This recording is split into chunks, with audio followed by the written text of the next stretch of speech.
Лекар од Штипската итна медицинска помош е заразен со коронавирусот. Резултатите од тестот му пристигнале утринава, а во самоизолација одат уште 6 вработени, кои во неделата со него биле дежурни и одговарале на повици од граѓаните.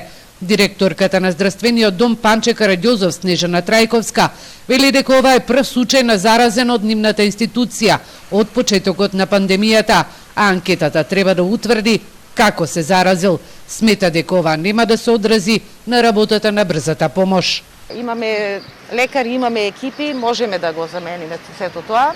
За сега нема да се одрази. Ако остане само на тие 6 здравствени работници што ќе бидат во изолација, за натаму не можам да кажам ништо повеќе. Чекаме уште резултати.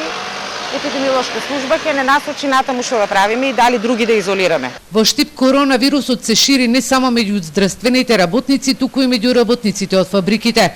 Причина за ширењето е неносењето на заштитни маски и групирање за време на поузите, но ниту и казните кои ги изрекуваат инспекторатите и судската власт не вродува со плод. Штипскиот градоначалник имал и средба со председателите на основното и висше јавно обвинителство. Досега за непочитување се изречени над 170 казни, но сите се согласивме дека превенцијата како пристап би била многу покорисна мерка од репресивната.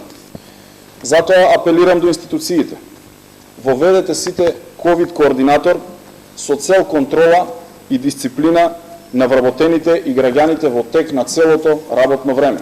Полицијата само за едно деноноќе изрекла 44 казни на граѓани од истокот кои не носеле заштитни маски. Штип денеска бележи двоцифрена бројка на излекувани пациенти или тоа се дел од текстилните работнички кои беа заразени од првата конфекција.